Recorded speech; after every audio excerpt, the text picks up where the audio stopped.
नमस्कार स्वागत करुच्ची आज मुख्य गुरुत्वपूर्ण खबर को आपको एवं आमर हस्तगत होता खबर रही लघुचाप संपर्कित राज्य में कोहला पाग जारी आसंता 4 दिन पर्यंत वर्षार संभावना तेबे जानिबा लघुचाप क्षेत्र केउं स्थान में सृष्टि होइछि एवं यार प्रभाव केउं केउं राज्य उपरे पड़िबो ओडिशा उपरे यार प्रभाव केते बलिष्ठ हेबो एवं केउं केउं स्थान को रही प्रबल रु अति प्रबल वर्षार संभावना जानिबा से संपर्क में संपूर्ण विवरण मुझे आपको वीडियो प्रदान करी से आप निश्चित वीडियो को प्रथम शेष पर्यंत देखिए जब वीडियो भल लगे पाखे लाल बटन में निश्चित सब्सक्राइब करेंगे और पाखे आसुवा बेल आइकन बजाइदेवे और ऊपर आसुवा ऑल नोटिफिकेशन क्लिक करने भूलें जहाँफल एभली वीडियो सर्वप्रथम आप निकट में पहुँच पार।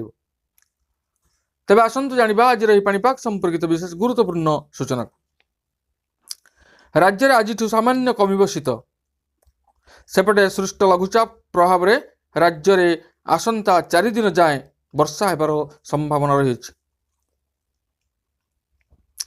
आज दक्षिण ओडिशा रे वर्षा हेबार संभावना थिबा बेले 19 तारिख रु 21 तारिख पर्यंत उपकूल ओडिशा रे वर्षा हेबा नै पूर्वानुमान करिछि पाणीपाग विभाग।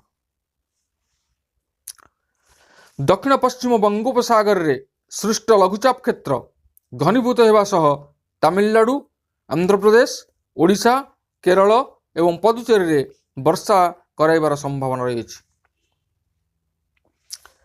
सेपटे राज्य में पाग कोहला रहिबा सह आज दक्षिण ओडिशार किछि अंचल रे वर्षा सह बिजुली घड़घड़ी हेबा नै पूर्वानुमान करिछि पाणीपाग विभाग। लघुचाप प्रभाव रे आज गंजाम गजपति रायगड़ा मालकानगिरी एवं कोरापुट जिलार किछि अंचल रे बिजुली घड़घड़ी सह वर्षा हेबा नै संभावना रही बोली कहिछि आंचलिक पाणीपाग विज्ञान केन्द्र।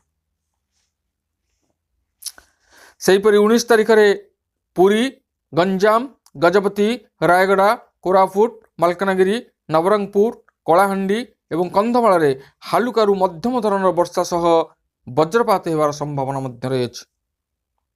20 तारिख रे पुरी गंजाम गजपति खोर्धा जगतसिंहपुर केन्द्रापड़ा मयूरभंज केन्दुझर सुंदरगढ़ झारसुगुड़ा संबलपुर बरगढ़ बलांगीर सुवर्णपुर एवं देवगढ़ जिला को बिजुली घड़घड़ी पर सतर्क सूचना जारी करिछि आंचलिक पाणीपाग विज्ञान केन्द्र। अन्यपटे राज्य में हाड़भंगा शीत अनुभूत होउछि।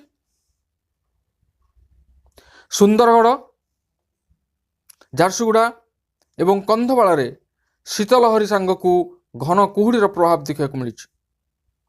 राज्यर सर्वनिम्न तापमात्रा सबुठु कम जी उदयगिरी रे 4.7 डिग्री रेकर्ड होइतबा बेले राउरकेला रे 5.7 डिग्री रही।